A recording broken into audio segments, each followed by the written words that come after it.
Hey Driftcast fans, this is Sam, 1/3 of the award-winning Maximum Driftcast. And what awards have we won, might you ask? Well, I'll tell you. We won the award for the worst-sounding podcast episode ever on this episode. See, we took to heart your requests for better audio sounds, and we attempted to make our second-hand audio mixer with a broken level meter work better and give you a better, higher quality sound.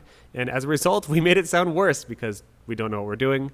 And despite monitoring it, despite testing it for whatever reason in the final form, the audio levels are very peaky. I did my best to try to fix it. However, there really is no fixing this issue. We determined that this episode is still good enough. The content is still funny, whatever. Enough to release it at least, but we're sorry for the shitty quality, and we want you to know that we did just drop a couple $100 on a new professional audio mixing board that should hopefully work perfectly, show us our levels, and these should all be problems of the past. So without further ado, enjoy the worst audio in an episode we've ever recorded. It's not our fault, but it is. Thanks for listening. We love you. So how was your weekend, Corey? It's not over yet. I mean, it's not over until it's over. It's not over until it's until done. the fat lady does yoga.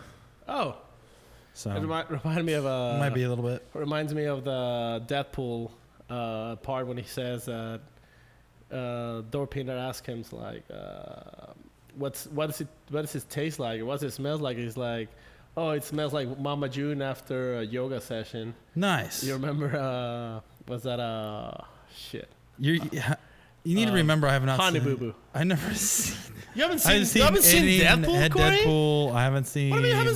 Dude, it's the best. It's the best superhero movie, like literally ever. Well, for you guys out there that don't know this about me, I don't watch movies.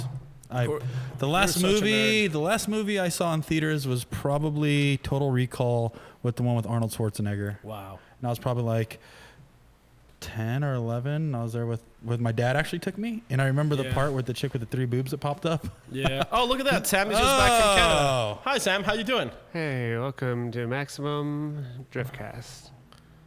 What are you doing here? The only drift podcast where the hosts just came back straight from Formula Drift Canada. Hey, everybody. Hi, Sam. Hi. We were actually just talking about Total Recall with Arnold Schwarzenegger. I was walking up the staircase and I heard somebody talk about 3 boobs. There's 1, 2, 3. Hey. I don't 3 get boobs. that joke. Knock, knock. Who's there? 3 boobs. So, 3 boobs, yes. what's up with you guys? Well, we were just talking about... I was trying to talk about Canada by bringing Deadpool, he's from Canada, and Ryan Reynolds from Canada as well. Wait, so Deadpool and Ryan Reynolds are from Canada? And Ryan Montaigne's. Yeah. Read about Ryan Lawnmower Man Lontaine. Ryan Lawnmower Man. It's a very good sci-fi movie from the late 80s. Mm-hmm. No, early 90s, I believe. No, early 25. I thought his name was Ryan Champagne. No, he fills his tub in champagne. Because all that sponsorship money, all the, the crooked... Paco, don't be crass. Oh! Come on, dude. Come on, dude. Okay. Come on, dude. How was Canada, Sam? That was pretty good. Yeah? I'm real tired. I usually get I can't even tell the story. I'm too tired. Wow. Come on, where do I start? So I usually get 2 to 4 hours of sleep each night anyways because I got to do a lot of the work. And then I didn't get back from the track until midnight last night. And then I had to try to edit my Vaughn Daily video, which I wasn't able to finish because I had to be at the airport at 5 a.m. I saw a video of Vaughn where he was like, "Oh, well, so we couldn't make it. The things didn't happen the way I wanted, but we're so pumped." That's his social media man, just doing that on his cell phone. In the you're meantime, not doing those? No, I do the actual pretty ones with cameras. I hope they're pretty. Well, that's just like a little rappity rap. What you should do is just try to pitch a deal next year. It's like, hey, I'll shoot your clips, cell phone videos, as many as you want. Same price, yeah. Yeah, as many as you want, I'll do it. Let's have an iPhone all day. Just as an idea, just so you can get a little more sleep. Tommy needs a little more sleepy time at night, and then you will do the whole cell phone social media. That is a very difficult thing, but why right now I'm a little bit, my humor is a little bit off. Can you tell? You were never really funny to begin with. Okay, well that's good. So I get to the airport and then the flight that I was supposed to hop on. Oh, actually, this goes back to last night. So last night in top 8, I suddenly am literally filming Vaughn at this very moment, and I get a buzz on my phone, and it says it's American Airlines saying, "Oh, your flight's been canceled." The end. Like they didn't even try to be like, "Oh, we're finding you a new one," or "We've rescheduled you for this." It's just your flight's canceled, and then I had to call, and it's like, so what's next? So now what? And then thank you. And thankfully, my boss man Andy did that while I was still shooting, and he hooked me up with a different flight. So I get to that airport this morning, and that flight ends up being delayed 2 hours because the flight attendant noticed that the little safety pin on the fire extinguisher was missing. And that's he's like, a concern. And he's like, we can't fly. And then for some reason, it took 2 hours to replace that. You need safety pins to fly. Yep. Oh, so everybody knows that. So then as a result of that 2 hour delay, I was going to miss my layover in Charlotte, which I did miss that layover. But then, guys, here's where it gets interesting. Okay, let's hear it. You farted on the plane. Yeah, I did. I always do. No, it's called equalizing the cabin pressure, Corey. No, I got upgraded to first class because American Airlines is like, we're sorry for fucking you all weekend, and here's a free first class ticket. I was gonna say you didn't walk in any more funnier than any other time. You just walked in way more arrogant. Yeah. I was like, wow, Sam's walking that's in what first drinking class does champagne. to people, man. He has a weird accent now. I don't even know what type of accent that is. Like French Canadian. Probably. Oui. Oh yeah, the bathroom's downstairs. About. Yeah, but so that was comfortable, but I still only got like an hour and a half sleep on that flight. I got like an hour on the flight before. That's a waste of first class. It is. That's a waste. Well, the thing is, I kind of wanted to sleep the whole time, and I almost would have, but I wanted to enjoy that free meal. I wanted to enjoy a couple of screwdrives. Warm towels? They did not give me a moist towelette. That was. Did you give you baby wipes? That was the most disappointing thing because I told Stephanie, my girl Frank, that it's like when I come home, I'm going to be the most moist you've ever seen me. I'm just going to be covered in toilettes. Toilet. But that did not That's happen. a letdown. Wow. That was a big letdown. But I'm here. Yeah. And the thing is, like, nobody really cares about you. So why don't you tell us about the event? Okay, so guys, Canada. let me break it down for you. Break it down. Canada, right? What's with that? Yeah. So what about that country? So Canada, French Canada is where I was here in Montreal. Montreal. And immediately I was caught off guard by the fact that a lot of people don't speak English. And I always thought that Canada was the land of America's hat and everyone speaks English. Right. But there's a lot of French people there that are just like, nah.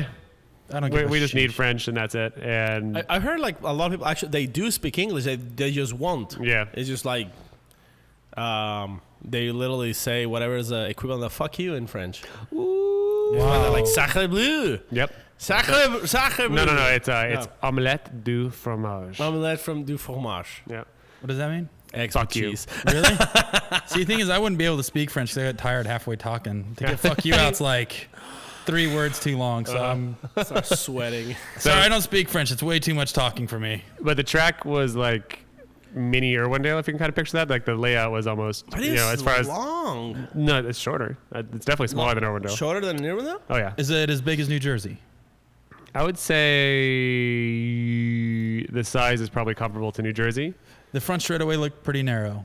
Yes, I'd say it's like just take Irwindale Speedway and put it in the Wall Speedway Bowl, and you kind of have that track. But then you make some weird ass jutting outs in the wall, like the where Vaughn and Essa had their deal. Right. Like a bunch of people hit the wall there because it's not like a fully rounded bank. It's just like round, flat, round, Right. and everyone was knocking their shit off there. Wait, what was that? Round. Get around. Round. Like a record. Is that a song? It's a song. That doesn't sound like a song. It didn't sound like it. Okay. Anyways. Well. Yeah. What I was watching, I was like, wow, it looks like they're just going forever, and they're like drifting, right. How you say that? If you have your car pointing to the left on a left turn, are you drifting right side? Are you drifting left? How? Is there like an actual turn? I think if your steering wheel is pointed to the right, you're drifting to the right side. Okay. In my opinion. Okay, so Colby, what do you think? Because the turn is turning left. Right. So you're automatically thinking you're counter steering to the right. So if Yeah. you say it's a left turn, It's a left turn, but you're drifting right. Dude, I don't think we ever actually addressed that. Well, I don't think anyone's ever going to know. But should anyway, we come up with a technical term for that? let's just come up with a technical term. Sam just said if your steering wheel is pointing to the right, you're drifting. Because if you're Right ways. I've got to like hold up my hands to visualize this. So Yeah. you're turning left. My brain is it's not going to work. Let's see your hand position if you're driving your S14. What do you look like? Oh, you're driving a semi truck. That or you're jerking off an ogre. I don't know if that's That's how pretty you. big, I guess. Okay, well, Well, anyways, like it seems like the most of the track, it's like a right turn. Sam, wake up! It's like a right side drift. Yeah. Most of the track. Yeah, it Just was like pretty a easy to couple set little up. lefties and then back to the right. Well, you can say a bunch of lefts. yeah. The course looks like it's a majority left. Goddamn half turns. lefties! What is that? Is that a racist? Is that a person that doesn't like people that are left-handed, Paco? Is that a new character for you? Yeah, it's like the redneck. Not left-handed. They're just like there you go with the left. Anyways, Anywho, what did you guys think of the? So before we segue to that, there was no. I couldn't hear Jared Deanda on the ground announcing. I heard French Jared Deanda. What? So you don't hear any of the live stream. Like I didn't hear. I didn't get to hear Ryan Lawnmower Man. I didn't get to hear any Jared the Manda Panda. It was just. French Jared and French Ryan Sage, and they were sound pumped. They were more like Japanese. Like, do you want announcers? Just stop yelling into the mic. God damn it. That is so hurtful to my ears. Rest in peace, headphone users. Oh my god. That's how it is with Japanese. I know, but you drifting. can just like back away from the mic before you yell into it, and also, It takes away the excitement. I mean, I'm a little bit more awake right now, so I guess that's cool. Thanks. But yeah, so that was a cool aspect. But I didn't get to hear Lawnmower Man. How was he on the? I feel like he had so much work to do this round. Yeah. Like he was overly worked for sure. He was like because- trying to judge at the same time, trying to talk to these guys. Well, Ryan Sajan was sitting there with Jared Deanda Manda Panda, and they're like, "Well, Ryan, what do you think of every single run?" All right, Ryan, break that run down. So he broke down probably 500 different runs, I would have to say, and it was just like, God, that's exhausting. Yeah. Now you're co-announcing, you're judging, and then you're watching. I hope they're paying him more. Did he bring his notes this time? He left his notes in his drift car in Ebisu. I didn't see a single shot of both Jared and Ryan Sage as they usually they're on camera. I didn't see any single one. Do you notice that? I don't think they had a camera looking at them this time. Oh, really? Yeah. Oh, of Jared and Ryan? That's Or Jared? Yeah, I saw it, I like, saw like, it. Ryan looks super tired. Someone said, I think Okay. my mom sent me a screen cap. I guess they started the live stream before Jared knew, and he was like asleep or lounging, or maybe he was making a joke. I don't know. Maybe you guys didn't turn on. This is probably just, hey guys, watch me. I'm going to pretend I'm sleeping. I missed I missed a whole top 32. I heard he was saying some real racist stuff too. No, I'm Whoa. no, I'm kidding. He didn't do that. But That's us. just what if though? Jared once he thinks the mic is off, he's like, all right, get those Paco guys out of here. Build the wall. His voice turns into like a real thick fat guy accent. He takes off his Formula Durf shirt, and there's a wife beater covered in pizza sauce. It says "Make America Great Again." Anyways, so yeah, let's stop talking about that. Yeah. Paco's done 4 anyways on us so far. I'm gonna start counting the anyways. I missed. There you go. And Oh, there you almost did another one. yeah, I missed top 32. So what do you guys tell me about top 32? Because I saw Matt Field lost against Cameron Moore. But then there was like some incident apparently on the pits. In the pits, I guess. Yeah, so what I happened? didn't get to catch this one, unfortunately. But I guess Matt Field was. I can't speculate because I wasn't there. But I overheard that Matt Field was pissed off about PO'd about Cameron Moore going into that transition slow, I guess. But I think Matt Field is just too fucking fast. He is. But yeah, I don't know. Matt Field was one of the most exciting people to watch that day. It's a bummer that he got knocked out. Yeah, So Hey, did you watch his top crash? 32. Did you watch his crash in practice? Yep. How Saw it bad live. how bad was it? It wasn't that bad. It wasn't nearly as bad as Tyler McQuarrie in practice. How bad was that? That was pretty bad. Which wall did he hit? The same wall everyone's hit because of that little jutting out that I talked about, or where that's where Essa hit following Vaughn. That's where Vaughn was tapping his ass all day, and tapping that ass effectively sometimes, but also doing a little bit too much ass tap sometimes. Andrew Gray and Jeff Stonebeck went like one more time, 3 times. Yep. I heard that was pretty good. That was man. pretty Like, good. a lot of people was like talking about Gray it. was fun to watch.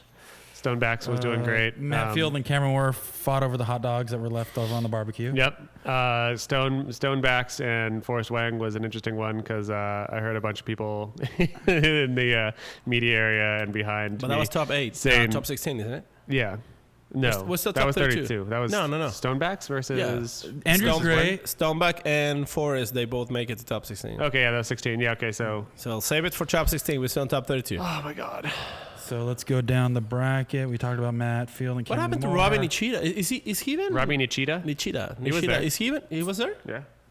Yeah, he ran and then he qualified and then something happened. I remember him posting about it. He had issues Because there was with 5 Byrons Yep. on top 32. See, I thought that was just one guy with a lot of tires named Byron. Byron is just like, he's just in it to killing win it. it. He's going against everyone. There's 5 But he was Byrons. losing against everybody. Yeah, it's true. It wasn't very good. Just having a lot of tires. Doesn't Chelsea make it good. DeNofa had a buy run, which was exciting. Oh, See, that's the thing. Mark Land. Oh, sorry. Oh yeah, hold on a second. Yeah, So let's go back. So Forrest Wang had a buy run, and Forrest did a 100-point qualifying run on his No. buy run.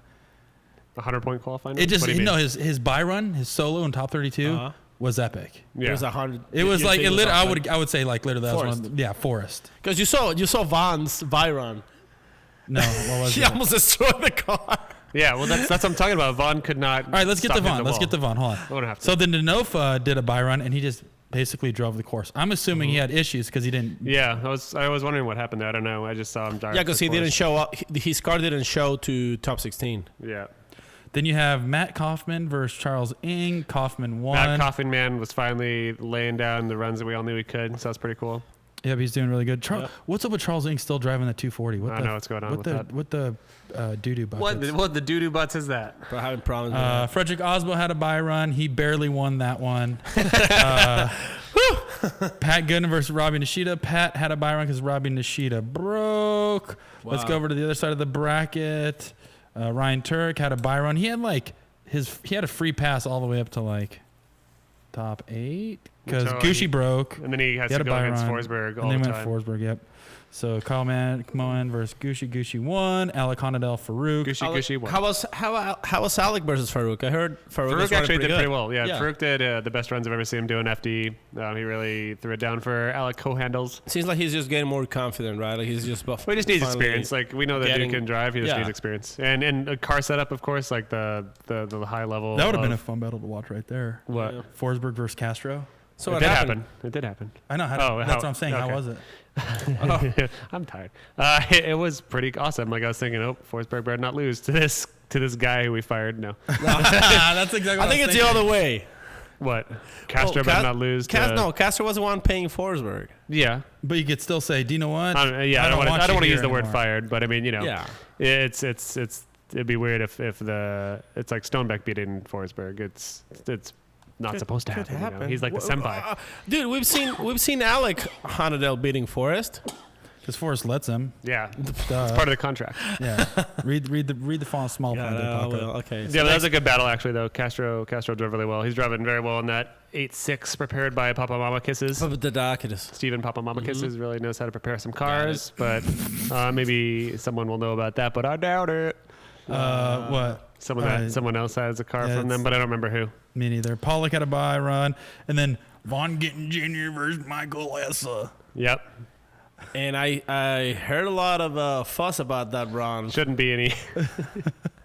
What was like... Okay, so Let's talk about if this we- for a second. Just for a second. Yep. Paco, you want to explain the situation? Okay, so Vaughn takes his car as usual. You know, goes to the wall, the main sweeper. He seemed like, I would say he's not as violent as he's usually, like accelerating insanely. But he hit that wall almost every single time he ran. And then in this time he didn't. Like he just kind of like scrapes it, like just grazes it. But he's not even stepping on the brakes or anything, and just Essa comes back. Like I wouldn't say it's so blatant as that. Like Vaughn definitely. He had a correction. He had a small He had a correction, small- but he maintained It was drift. a big correction because his tires went straight. Yeah, you see his. But his car kept going sideways. He was still at an angle. The car didn't straight up. Because That was because he's weight jacked, his front wheels don't do a whole lot. He's driving with his throttle at that point, so his front wheels are off the ground half the time, as you see. So you know the video shows his front wheels kind of like straightening out, but his car maintains speed. It keeps and angle. going. Angle, It keeps yeah. going. Like, it was just an adjustment because if he kept going, he was probably gonna put it on the wall. Right, and So he does just touch the adjusted wall. just to separate a little bit from the wall, turn He it does- back the other way. He does tap the wall a little bit harder than he should, and it does make his car straighten a little bit. But he's still on power. Yes. He's still on throttle because I heard somebody was saying that he was off throttle. Nope, I've got the video. If you want to see it, Yes, call me. okay. Call You me. can email Sam 555 at tofudriftfan.com at cox.net. at cox.org Slash COCKS. Netscape. /Netscape. Anyways, so Esa, apparently he was saying that Vaughn was off throttle and that straighted up big correction, and that's why he had like no option, nowhere to go. So instead of like the smashing into him, he kind of like smashed the wall instead.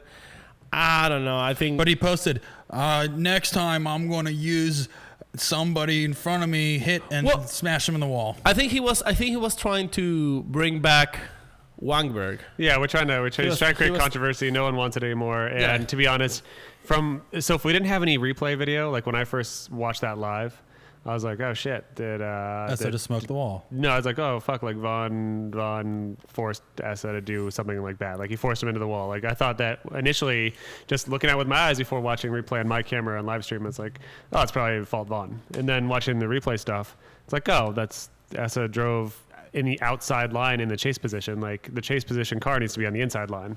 Like the chase position car really rarely, I don't think it's supposed to be dragging as much ass against the wall as the lead car No. because you can't follow in that manner. You have to be inside, and he was following on the outside, and I think that it was just a very honest mistake that you know Right. a driver can make, but he put that on Vaughn, which was kind of weird. Yeah, that was weird. One of the weirdest things is that Essa would rarely say something. It was like, you know. Yeah. Well, I think people it's are upset. saying the response that Forrest got. I don't know if that set a good bar for complaining. Like, oh, Forrest got his results. Forrest, you know, people are listening to Forrest now. If I raise a ruckus, or people want to hear me too. I hope that's not where the trend of this goes. But I am going to make a rule in the rule book. I'm going to call Ryan Sajan, Kevin Wells, and Ryan say, Sajan. hey, if a driver wants to publicly bash another driver, they have to do it in like 6th grade type of verbiage. And you got to do it shirtless on a playground. Right. Yep. Well, one of the things that I noticed is that people in the comments on Essa's post, like they were like Bashing him. barely, Yeah, they people were were like, barely agreeing with him. Most of them were like, dude, take it easy. Like, you both. Most people being pretty rational. And they said you both made mistakes. Yeah. Vaughn's little error left him still drifting, and your little error put you into the wall. Yeah. It's like probably he saw that correction after he saw the replay, but during the race, I don't think he notices that, and he just like started weird, I guess. Yeah. But it seems like a lot of the dude. So after Vaughn getting an Essa, after Vaughn getting an Essa, Yoshihara and Rittinen. okay, so obviously Dai won that one, but then Mark Landerbill and Dean Carney, that was weird. I get to missed see that, that. but I heard about it. Landerbill, he fouled 3 times Oh, you know what? leaving off the line. First person in history. I totally forgot that was right behind this. Is that because Vaughn he's still trying to figure out what happened with Essa and Vaughn, so Vaughn's car is right behind the starting line. So I was literally 20 feet behind that, and I'm just like watching this unfold, and like no one could figure out what the fuck was going on back there. Tell me what happened just real quick. So the chase driver is supposed to initiate the run. So the chase driver leaves the line once the flag drops. No. The chase driver can leave whenever he wants. Yeah, excuse me. Yes. Oh, Are you cool. kidding? Right. Holy, Like really. we were interrupting. just talking about something. It was getting exciting, and then we get a phone call. So let's see who's this. Hello. Oui, oui, oui. Ooh, This- Monsieur. This sounds like a very flirty Frenchman. Je m'appelle Fredric. Ooh. Whoa. Je m'appelle Paco. Pants. Mon ami Corey, and mon ami Omelette du fromage. Samuel. Edamame Yeah. Samuel.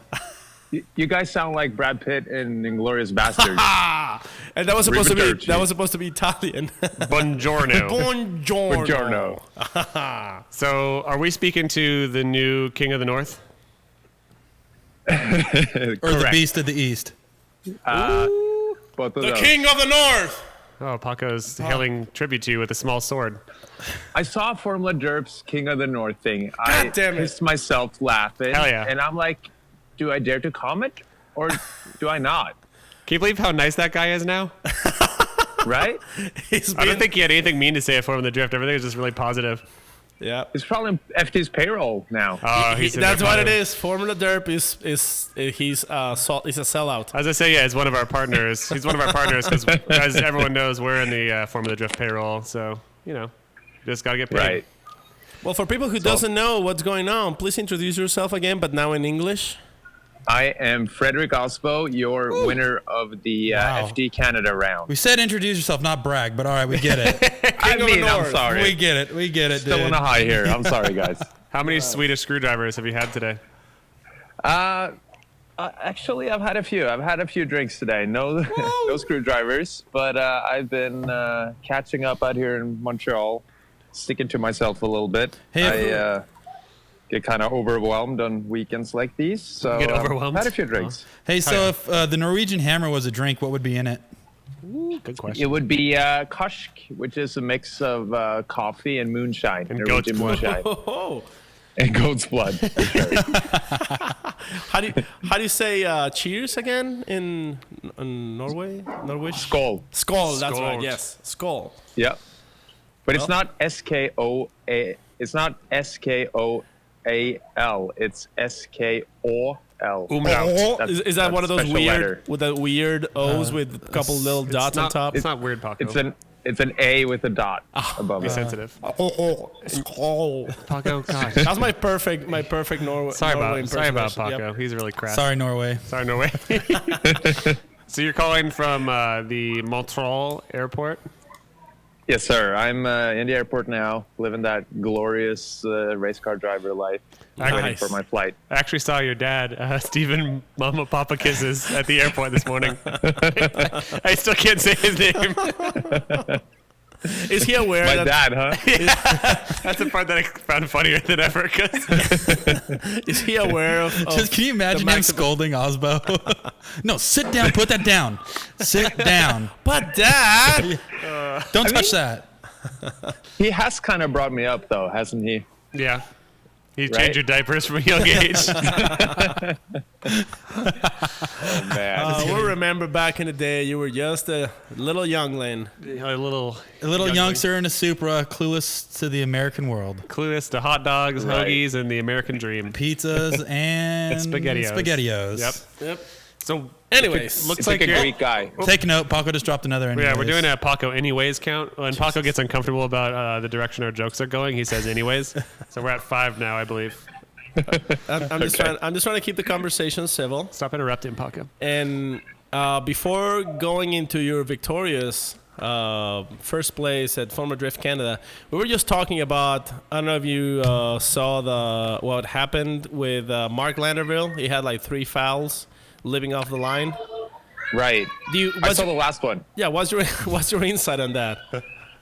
I didn't see exactly what happened. Did he wait or did he hit cones? Well, he was going against. It was Landerville against. Well, I just want to make sure I didn't get this wrong before Forsberg has to call in and because correct he me. just scolds us. Because the chase driver and Kearney.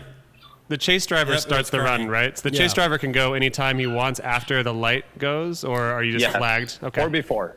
Yeah. He So can do I whatever, think basically. Kearney was jumping the light, and Landerville was just like instinctively jumping behind him, even when the light wasn't even off. Oh, okay. But I mean, they told him. I saw Formula Dread getting up in his window like, "Hey, bro, you're jumping off the light. Just wait for the light."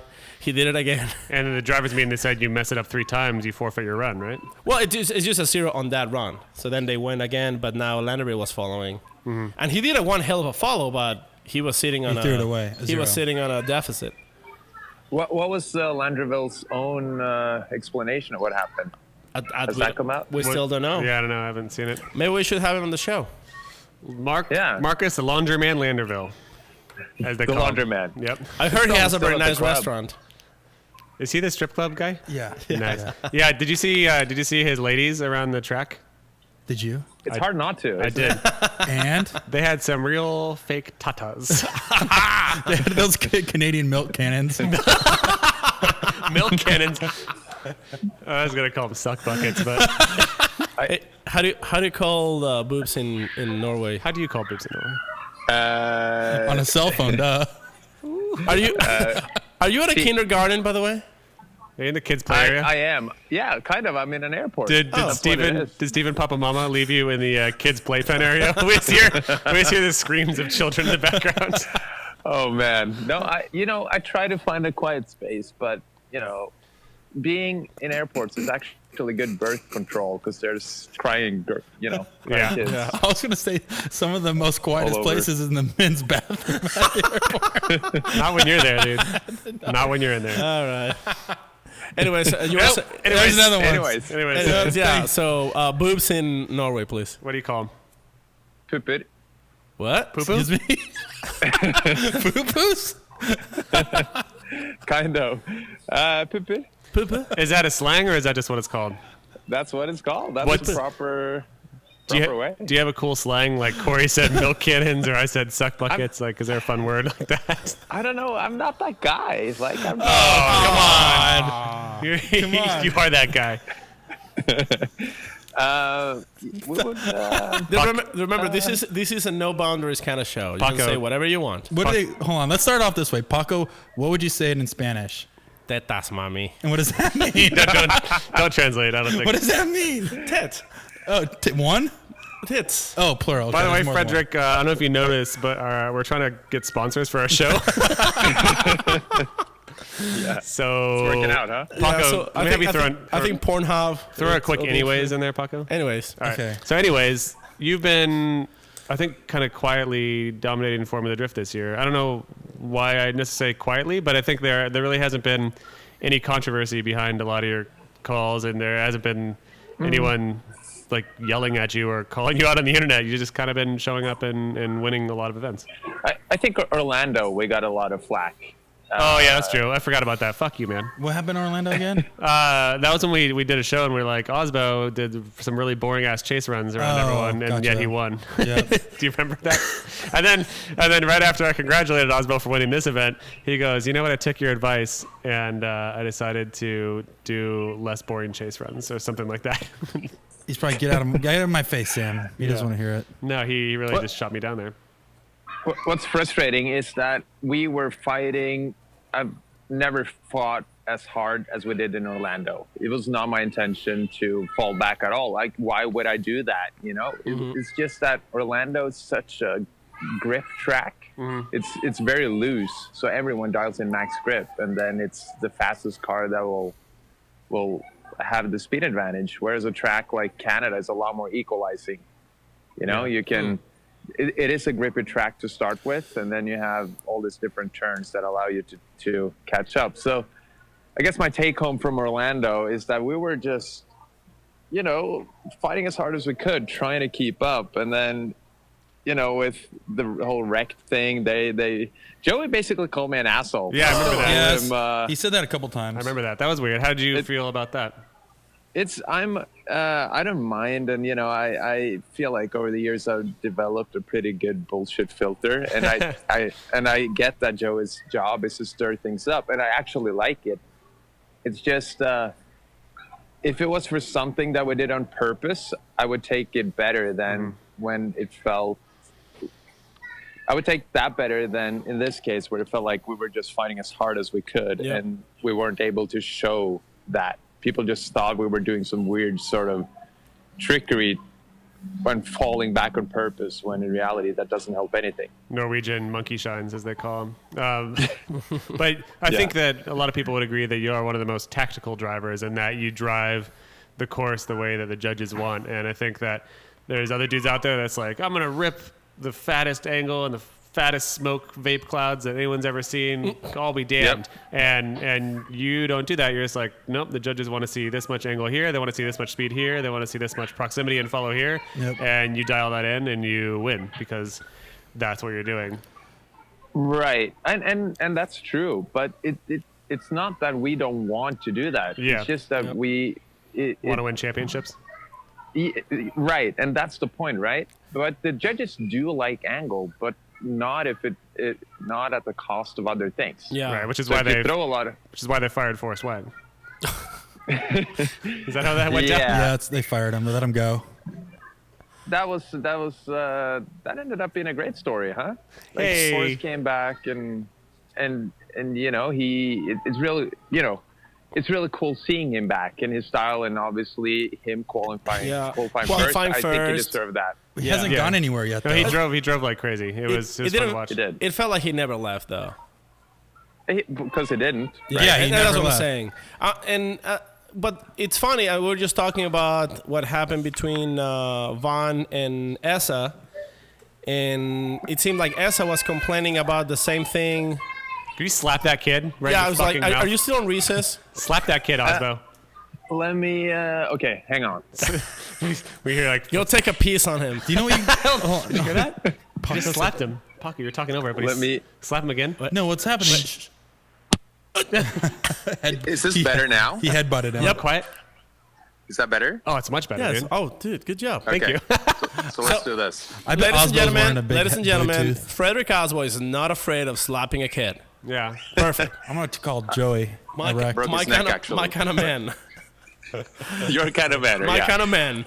Dude, Silent assassin. so we're saying what happened between Essa and Vaughn, and it seems like Essa was complaining about something similar to what happened between Forsberg and Forrest Wang, but it didn't seem like people got on his side this time. Do you heard anything about I that? don't think there's a lot of similarities there, though, honestly.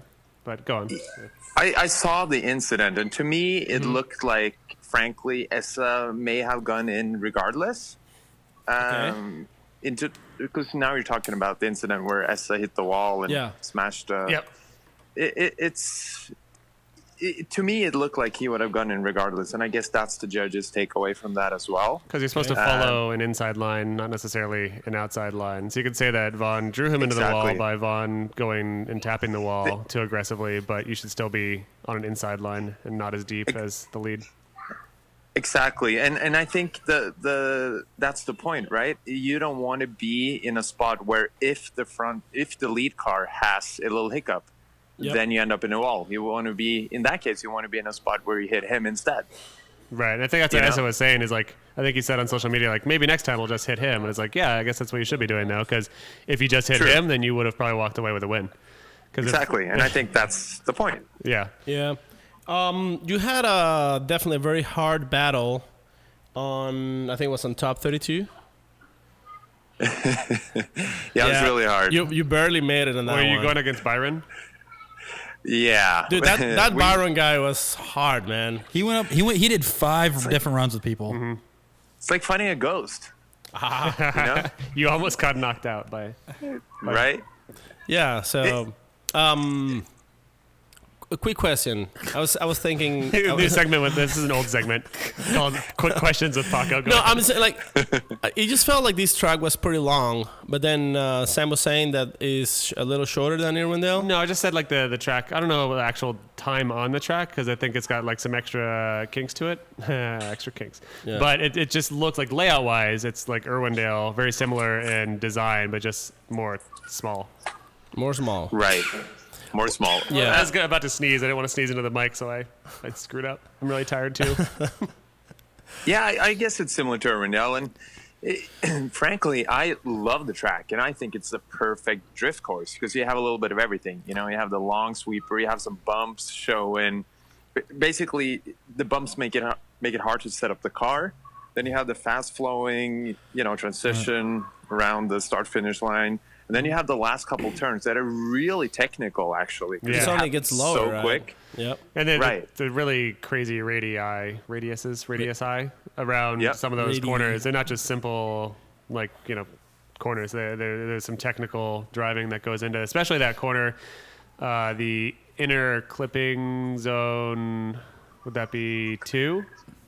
Clipping point. Yeah, the inner clipping point 2. You're right, Sam. Yep, that one was that's a real hard one that no one was really, not no one, but a few people got that right. That one's tricky, but I think the trickiest one is actually the third inner, the last. Yeah, the last one. Everyone was hitting that. Yeah, and then that caught a lot of guys not by surprise, but they screwed up there. Some guys did it really well, like Chris Forsberg, and how did Tyler do it? Poor Tyler. Oh man. Sorry. I had to ask. He never made it that watch far. That. Yeah, I didn't watch it. I only met his guys back at the hotel, and they were just, oh man. Do you know what the worst part about that is? Is that he bashed his car into the wall there right before qualifying, and they were able to get his entire car back together and on the ground with like 30 seconds to spare to get to the grid for qualifying. And they put the car on the ground, and his fucking diff is broken.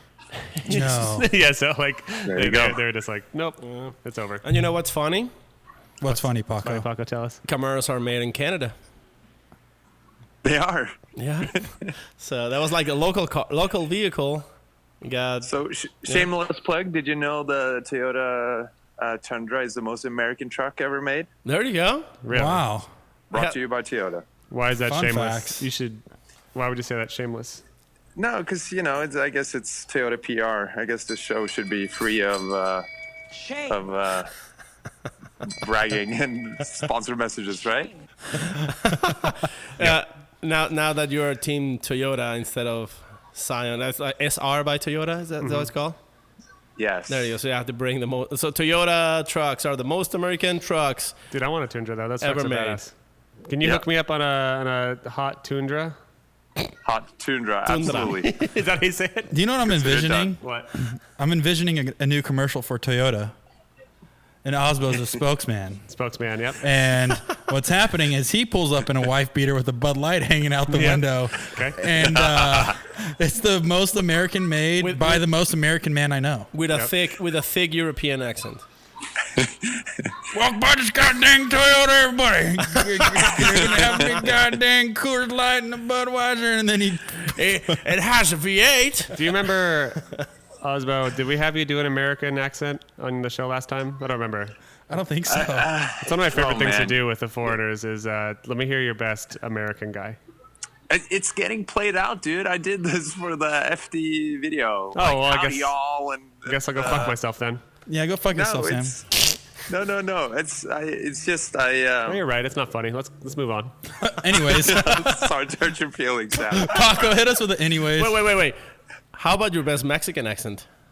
That's impossible. You can't do it. Oh, hola, compadre. ¿Cómo estás? Dos cervezas, por favor. Whoa! All right, that was That's compadre. That was very How would you rate that, Paco, on a 1 to 10? That was a 99 out of 100. On a 1 to spaghetti, what was it?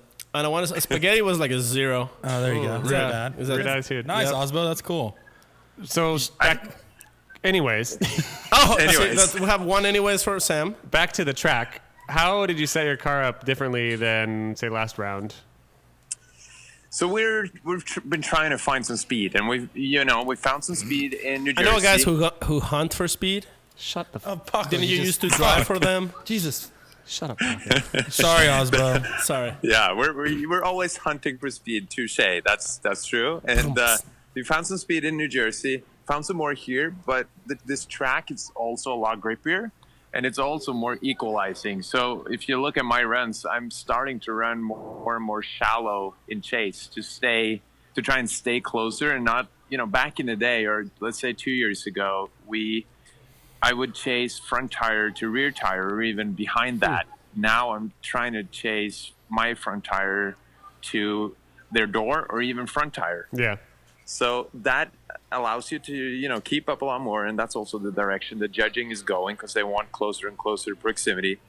And into turn 2, I would come in on a really shallow line sometimes, but then get back on their door. So we adjusted the driving more than the car.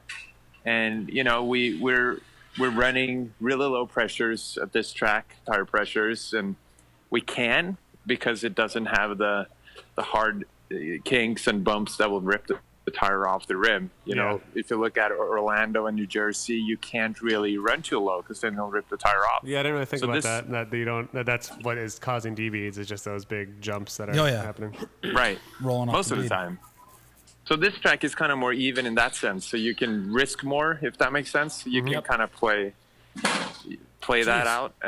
Yeah. So we're doing that, and then we believe in keeping the car kind of the same. We don't really make a lot of changes. And looking at the track, looking at the different tracks, we don't really believe that there's a ton of different changes that need to be made. Right. There's some basic like geometry things, some rear toe, and if the bank goes left or if it goes right, you would probably run slightly different camber and stuff like that. But other than that, it's not really a big. We don't really make big changes. You're not changing out gear ratios and sway bars and stuff? We are very rarely doing sway bar stuff. We are doing gear changes, but a lot of these tracks require the same gear ratio. We're running the same ratio here that we do in New Jersey, which is also very similar to Orlando. So I got two quick questions, actually. You are probably the dude in the paddock that goes through the most engines. Why would you say probably? I just don't know. I don't know. There's maybe there's some other guy out there that I don't know that just does it behind the scenes. I don't know.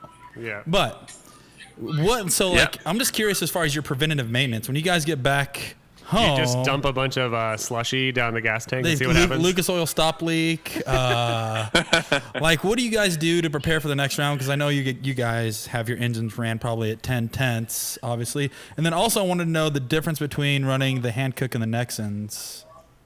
Right. Okay, so the first one, if you notice, over the last few rounds, touch wood, we didn't blow an engine in New Jersey. We didn't have any issues here. Did you say touch wood? It's knock on wood.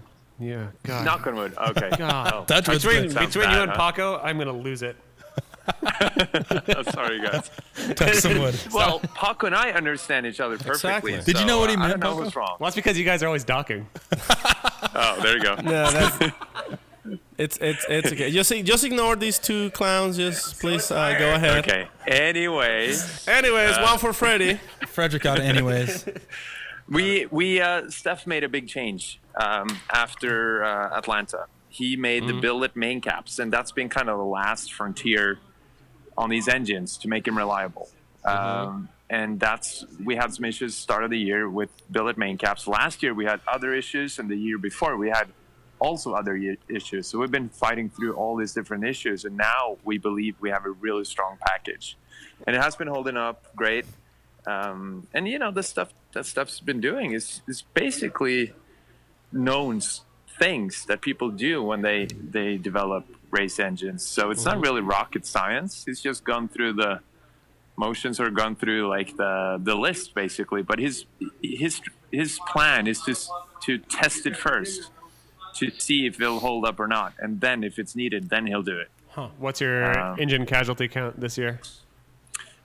2, maybe 2. That's pretty good. 2, 3. Right? It's shrinking. Yeah. So when you go back home, is he going to tear the whole thing down and examine it, or do you think he has just like the comments say, you know what, it's good to go, or will he pull the heads off? Do you guys have a pretty strict procedure on stuff like that? So they have like a checklist for a lot of things on the car and also motors. So he would typically, let's say if the motor holds up 2-3 events, he will tear it down, look it over, and he will probably do that now before Seattle. But during the event, we will look at, they will open up the oil filters, look to see if there's any fragments in there. They will do compression tests, basically make sure everything's good. We log not only oil pressure and fuel pressure and all that stuff, we also log water pressure to see if there's a gasket issue, stuff like that. That's cool. So there's a lot going on, and we started this year and end of last year, we were contemplating using a different engine, but now we've gotten more and more into this engine because it's really light. And with a light engine, you can basically set it really low. You can get to a really low center of gravity in the car, stuff like that. And it makes it fun and really, really light. So we believe there's a lot of room to grow even with this engine package. We can make tons more power we believe. I think in your last time you were with us, you mentioned something that this might be the last year of the TC. Yes. So you might get a different chassis, but you probably gonna stick with the same engine for next year. Most likely, yes. Okay. Wasn't Tony Angelo running that kind of like that setup? Yeah. Different engine. But it was a four-banger, isn't it? similar. Yes. It was a 4-banger. Was it? What is it? 2AZ? 4AZ? 2AZ engine. So which one do you Just- have? Which one do you have? We have a 2AR. 2AR. That's a So- minivan engine, right? Yeah, so Tony kind of ran the TC1 engine, the one that came in the first generation TCs. We're running the engine out of the second generation TCs. Oh, got it. Bigger Okay. displacement. And Yes. And now Steph's doing some pretty cool stuff. We're having new cranks made by the most badass crank manufacturer out there, Nice. building, NASCAR cranks. And so it's a pretty crazy deal, but there's still room to grow. Nice. Yeah, see, that's the thing I'm thinking about is how is this development going to be when somebody gets to a point, it's like, I want to do the 2AR swap in my 240 this year. It's like, I wonder if it's ever going to get to that point where people are doing these types of swaps, because I think right now it's probably pretty unaffordable for most casual drifters. Right. Jeez. And, it's a really finicky engine, right? Like, why would you put that in a... Right. But if you are, the one benefit we have with that engine over the rest, there's only really one benefit, and that is the weight. And if you are looking for a really, really light package, I believe this is way better than, let's say, an SR, SR20. Right. It's lighter than an SR and much more displacement. And, it's now proven to make 1,000 kind of reliably. So, who knows? Maybe there will be a market for them. Paco just yard What's going on in there? Paco just yard What do sold you mean? What do you mean? e-brake What do and you a mean? What's beer. going on here? What's going on over there, dude? There's like 10 kids around So you. I've been here this whole time, and I wasn't just downstairs grabbing pizza and beer. Say everything you just said again for the past 5 No, minutes. don't. No, so then the follow-up question is obviously making that big switch to tire manufacturers. Right. So we've been with Hankook for 5 years.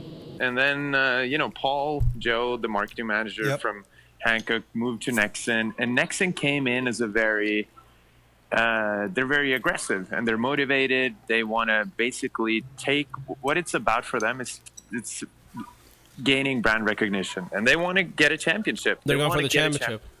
Absolutely. Within a few years. And that's the boat we want to be in. We want to work with sponsors and partners that are that hungry and motivated. And Of course, hungry. Yep. Yeah. Yep. Oh, he's You can eating be my pizza right partner now. at Well, just be any careful, time, Corey. Aasbo. Try not to get Nexen to win the championship this year, because once they win it, they're gonna be like, "All right, we got it, we're out. Go back gone. to Hancock, guys. We got our we'll championship." No, it's gonna be awesome. From what I heard, it's gonna be a pretty long-lasting relationship with them in the sport. So it's kind of exciting. How do the tires differ from your Hankook RS3s? They feel more consistent, so they're holding up, even better all the way through. I felt like the Hankooks were consistent, but this past winter we did some testing back to back, comparing different tires and everything. And the Hankooks aren't, they were good to us, and they're obviously up there. Chris is doing great. You won. but We won, There you but go. we didn't always have the speed to match the fastest guys. But that goes to show that speed isn't everything, right? Mm-hmm. So I want to say they have comparable characteristics, but the Enfera, the Nexen tire, is more consistent, and it's supposed to be better in the rain. So we have yet to try that, but we're really positive. Oh, wow. if There we hasn't do been have a enough rainy event. wet tracks this year for you guys? Exactly. Well, bringing it back a little bit to this round. Anyways, Yeah. Sam has one anyways. I was doing it for you, dude. No, it doesn't count. So on top 16, you went against Pat, Passionate Pat, King of Yep. Spring Break. Yep. Yeah, what are your thoughts on that battle? It was fun. Pat's really consistent. I was rooting for Pat, by the way. Yeah, I like you a lot, but whenever Pat Mordaunt comes up, not Pat Mordaunt, excuse me, Pat Gooden, whenever Passionate Pat, not Pat, the possum Pat, Passionate Pat comes Passionate up, Pat. I want him to win everything, because to see that man win, be on the top of the podium is a dream of mine. And I don't Absolutely. care. I don't care who he has to crush to make it happen. And he's running Super Doof. So obviously There you I'm go. super biased. I'm we sorry. don't do any shameless plugs I'm on sorry. this show. Yeah. I mean, he's a great driver, and he's one of those guys that you want to help him get catch a break. And he's scrambling. I spoke to Pat actually the day we got into Canada and said, all the other teams were scrambling to put together these inventory lists for customs and everything, and Passionate Pat was just like, no, didn't prepare anything, just drove across the border. Yep. No problem. So he's one of those underdogs you want to root for, but as a competitor, of course, you want to beat all of them. But which is then why, after talking to him, you then grabbed him by the neck and you said, "I must break you," and then you broke him over. he the actually wheels. broke himself. His steering rack broke down. Yeah. Yeah, I was talking to him about that after the event. And I can't believe that everyone that runs a 240 still just runs like a stock 240 steering rack, because that's all there is apparently. Yeah, I mean, it's a Nissan. Well, That's what I you mean, get. if I'm not mistaken, the Scions, the TC, not the TC, sorry, the FRS, when you do the Wisefab kit on it, you have to use a 240 steering rack. Am I correct? That is correct. Really? Yep. That's just weird for me to think that this 20-year-old part is like all we relevant. have. Yeah, it's still what we have to use. It's still somewhat, accessible, and people know them, and you can get parts, but they require some maintenance and, I guess, faith in order to hold up. Well, you know a lot about faith, running a 4-cylinder engine. And Vikings. He's of the Viking faith. Mm-hmm. Do you know Norse mythology? Not as well as I should, You and never sacrificed yourself to yourself and sacrificed an eye for knowledge and all that shit. I think that was before my time. My grandparents. That was a did. little while ago, Sam. How excited are you for Ragnarok? Ragnarok? Yep. Like the rapture? Yep, end of the world. It's to coming. Valhalla. You It's know coming. it. It's coming. It's coming. It's coming here in the States. Trump's gonna be here in a little stop, bit. Just stop. Yeah. God bless you all. Thanks, dude. Are you actually going to move to America once Trump becomes president? Right. Because you're so excited. I'm gonna wait till Schwarzenegger runs for Oh president. yes, Dude, if he would That'd show be up, awesome. if he would show up last minute, and it's like, He all right, can't. I hope he shows up in the White House like he Last did at the minute. intro of Terminator 2. But he can't. He can't. Where be he's president. naked, balled up. or maybe it's a reverse of the outro of Terminator 2, and it comes out of hot lava doing the thumbs up. Yeah, but Schwarzenegger can't be. He can't apply for president. Sure he can. No, he's not. He's not born American. Bullshit. Listen to him talk. He's It's the most perfect American English. guy I know. Yeah. Next to Osbo. Better English than us. I have a real barn burner. Okay. Osbo. Let's say we pull up to the grid. It's me Yep. versus you. Mono shit. e mono.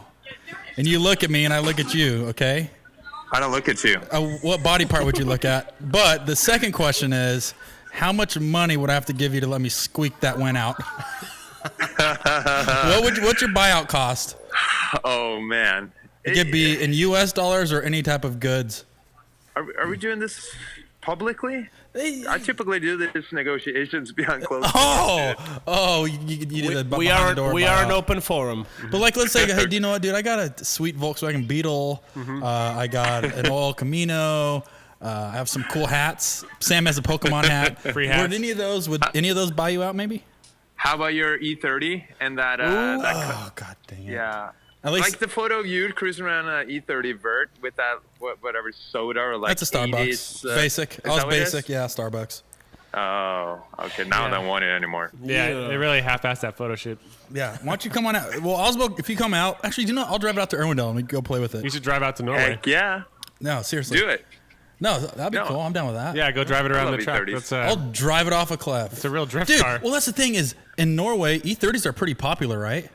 Yes. Dude, Yes, sir. the Wisefab kit on the I've had this big vision of putting a four putting- liter V8 in it, Wisefab. Putting more parts on it than just a body kit, suspension, and wheels. Right. Yeah, exactly. But you see all these cars out in like Park hard. God Bill, these Yeah. E30s, and it's just like bill.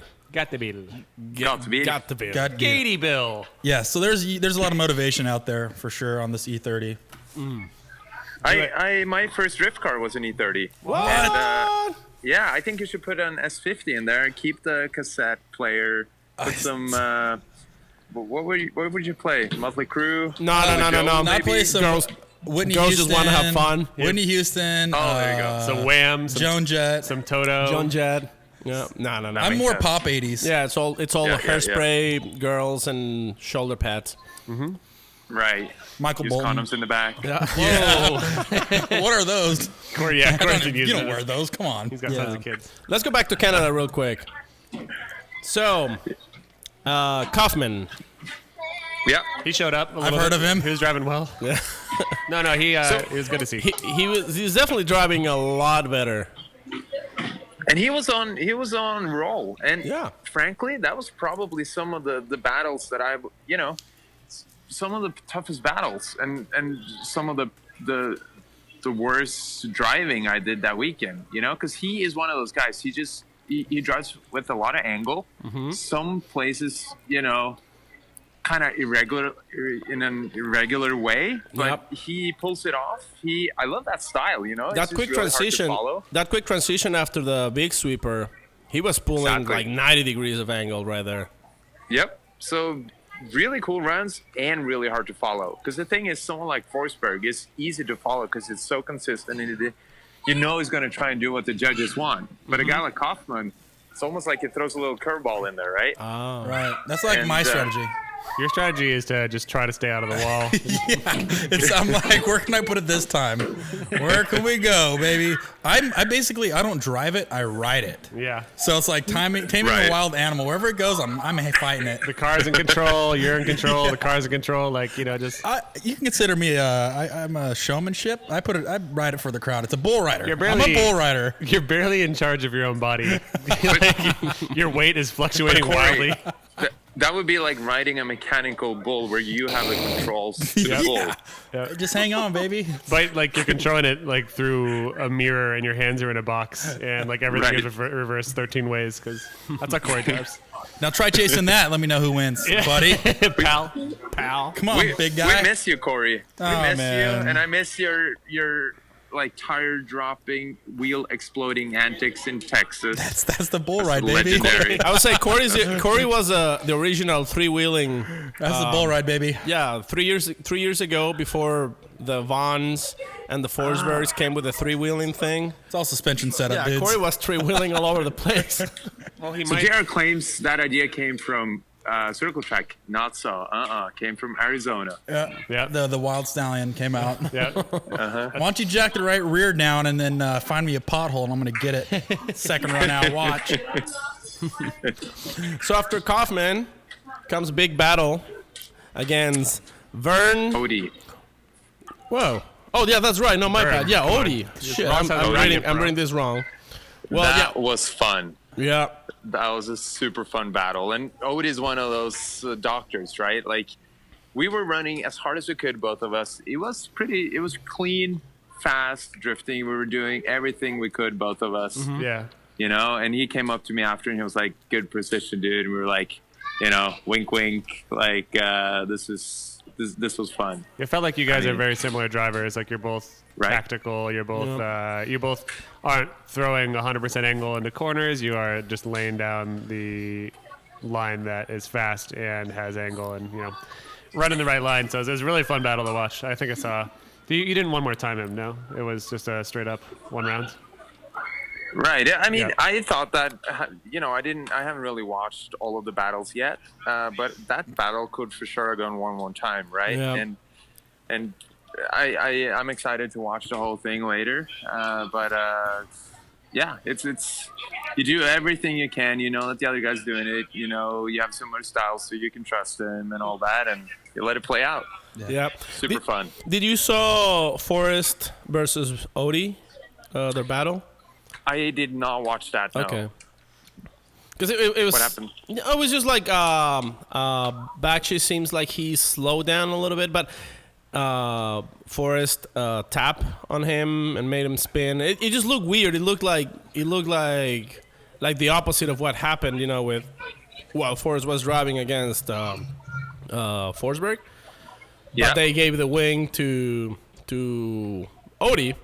But it was just weird. I mean, I was just wondering, since you battled him, if you saw his previous battles, if you hadn't taken that. Right. Yeah, I didn't watch it. But, I think all these little hiccups you see, and, people still throw the term brake check around, all that stuff. I think most of the time, the little hiccups you see, they're not intentional. Right. I have a really hard time believing that these guys are trying to do stuff like that on purpose. Because if you are focused on that, you're focused on the wrong thing, then you will never get that far in the first place. It's fun to think that the fans think that you guys are so infallible that you guys don't make mistakes. Like, they think that if you guys make a mistake, it's like intentional or you're sandbagging. He purposely did that. It's like, no, we have more than enough on our plate already. Like, we're just trying to get around the course in order to like throw in these little things here and there. I think I have a hard time, thinking someone does that on purpose. Yeah. That was one of the fun things to hear Vaughn's authentic reactions after the event. Like, he was kind of a little bit shocked by the course's aggressiveness, like just how fast and how insane drifting has gotten. Like, he was a little bit humbled by just how crazy that track and the sport is now that you have the cars that you have and you're driving them the way that you are around that course. Yeah. Like, there is no room for error, and the micro decisions you're making, these 100 to 1,000, or, I don't know the exact number of motions you're doing with your body and the pre-planning you're doing, but you're making 10,000 calculations in a second, like with your body, and there's no room for error in any of those calculations. I feel like drifting up until now has been kind of like a mental game, where it was more in your head. You didn't really need to be an athlete physically in order to do it. Hence why I'm eating pizza. You know what I mean? Now it's more. Now you actually have to have lightning quick, reactions. You have to be. I'm sorry, Corey. You have to actually be like a sportsman. Yeah, you have to be an athlete, like an F1 driver. Yeah. Or you just eat a lot of Not spaghetti. that crazy, right? I'm sorry, Corey. This is not gonna be for you then. No, well, that brings up a funny point. It's not as mental. Think about the couple years prior, Aasbo, when you had 40, 50, 60 cars out there. Is qualifying more stressful then when you had a 40, 50 car field rather than a 32 base car field? Or Matt Field? Or I would say yes. It was more stressful then. It was. I can't imagine. Like, now I'm looking at it, it's like, Everybody's dude, imagine making if you go out there and qualify every time. How sick would that be? You would have qualified. I would have no qualified problem. every round, but it's like, obviously, I fucking didn't. But now the qualifying is kind of getting the invite, Right. Yep. But That's then, kind of the qualifying you do. but now look at your 32 battles. The top 32 battles are nutty. Yeah, and that's the point. I love the direction it's going, like the quality over quantity, right? Yeah. So now there's no easy battle, and next round in Seattle, there's going to be like a town hall meeting. Bring your pitchforks, guys. And, Yeah, We're not invited to it. This I is think. the what do you call it? The summit, right? the driver summit. exactly. And Yep. and I'm really excited for that. And one of the topics that we're going to discuss is going to be getting rid of qualifying entirely. And I'm really excited to hear how they want to do that. So what do we have to do? Hold on, I was gonna say we should. Well, I mean, I'm serious. I think it's drivers only, right? I don't think media is allowed there, but Dress up. Dress up with like monster gear. Walk in. I'll just dress up like the Stig. Rockstar gear. No, Maybe we should just be like any of the judges, like +1. I'm dressing as a janitor. I'm cleaning the shitter. you're just sweeping around the room for 2 hours, just sweeping. What do we have to do to get you to wear a tinfoil hat for the driver summit? A tinfoil hat? Yeah. He's wearing one anyways. He always wears one underneath his helmet. What kind of hat? Tinfoil. It's like a Tinfoil. Yeah, aluminum it foil. avoids conspiracy that way people- influence. They can't read your mind. Yeah, they can read your mind and.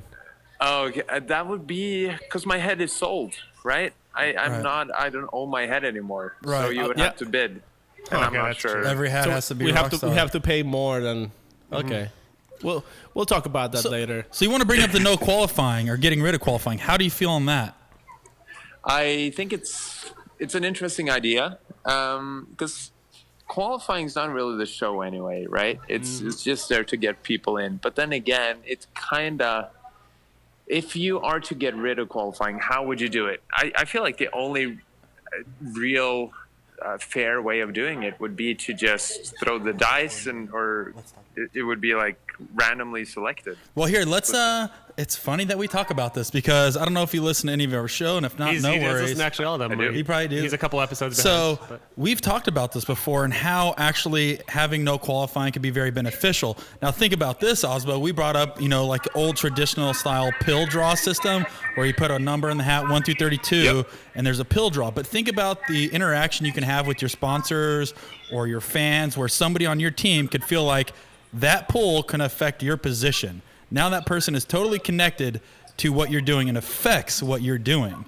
And I feel that could put a big twist on the sport to get more people involved, even though it's such a little thing. Yeah. Like, think about there's so many different ways you can do it. And pill draw is still done to this day in many forms of motorsports. Right. Pretty crazy, though, because then what if you get, like, Forsberg versus Aasbo in, like, top 32? That's killer. That is killer, That's but killer. it's like that affects, like, the rest of the season. But that could Usually- still happen in qualifying. Yeah, but rarely does it because Right. both these guys usually in, like, the top 10 qualifiers, so...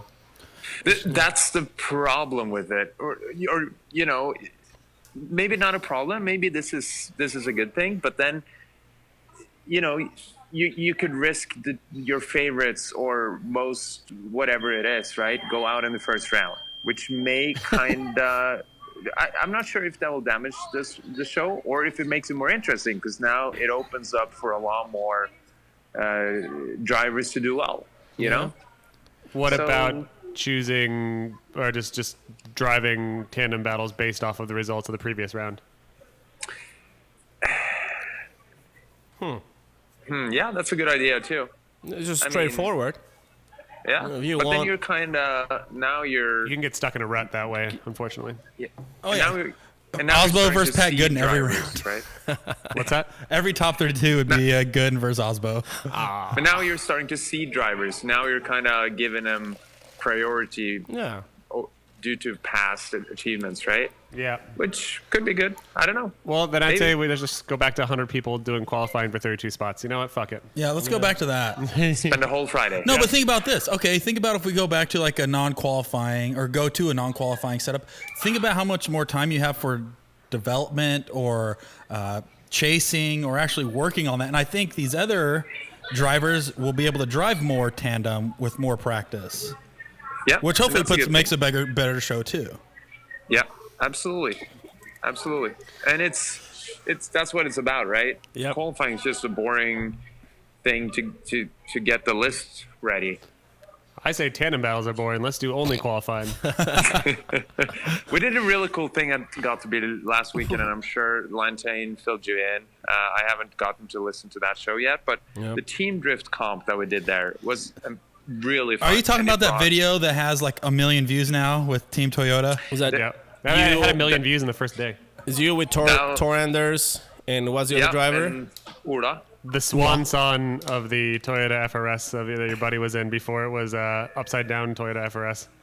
Yeah, next day. Jesus. Things happen fast. But that was really cool, and maybe there's room to explore stuff like that too. I think for a Gottspiel style event, that's just a gold mine. That's a great idea, a good showcase of what drifting can be. But I still think FD should be all about the die-hard, crazy one-on-one battles. Yeah.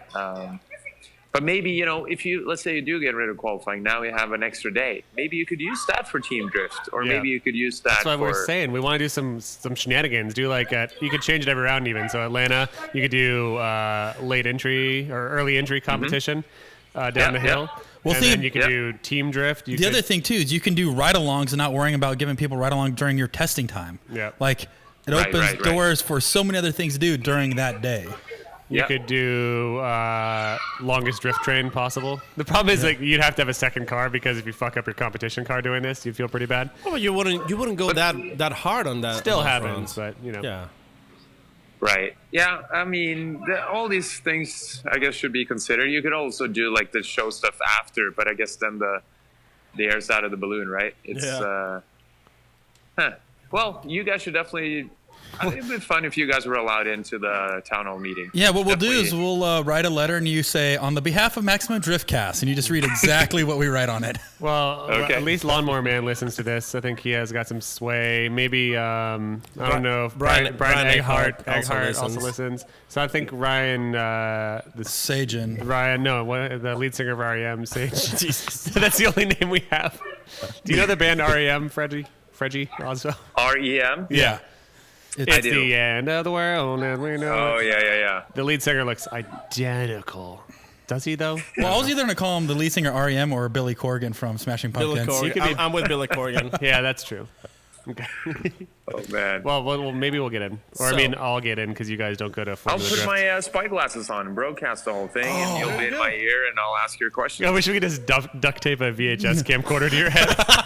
Dude, what if we got those glasses with the fake noses and the shitty mustaches? And just go, like, totally under the radar. Everybody would picture like, that. oh, welcome, Corey. Oh, hey, guys. Hi, Corey. And like, no, it's Freddie. Oh, I thought it was Corey because of the mustache. I need to find somebody's suit that's like extra, like, imagine me squeezing into Gucci suit. You not should going get there as Ken. get Matt Powers' retired suit. You got your little bow tie and Matt Powers' Oh, yeah. I'd tiny probably body. barely get my legs in it. That's even Yeah. funnier. That's what I'm saying. So, finally, before we keep going with something else, final fight. He's just saying anyways in a different way. Yeah. Yeah. He wants to I'll- know I'll about you start and with A. Forsberg. Was that fun or not? Anywho, What was it like being hit by Forsberg once again? Oh, man. Forsberg is... Always He's incredible. Always pounding your rear. Just 'Cause- that guy's. Yeah. because I think Yeah. the best part of your race was at the end where you guys are doing the celebration. They kissed. And then Forsberg starts kind of like going around you, and then he almost taps you in the back. Oh, with the... rodeos? With his we did car. Oh, really? Did he? What? You didn't see that? I didn't see it. No, I didn't see it. I was high on life, dude. He was- I didn't recognize He it. almost Hey, murdered you. at that point you didn't know you won. I didn't see it, but But yeah, like Right. when everybody's doing the celebrating donuts, there was you, Odie, and Forsberg. They were doing like a triple donut thing, and then I think you kind of like you were like, all right, I'm done with it, and then Forsberg just came at you and like stopped inches from your rear bumper. he probably did it on purpose. That's probably Oh, precision. absolutely, That's because precision. then the camera focused on Forsberg, and Forsberg is like looking at you. He's just laughing his ass off. He's like, I almost got you, fucker. Well, when you think about it, his job is to almost tap my rear anyway. Right. So he was just doing his job, I guess. Yep. Putting on a show. Yeah.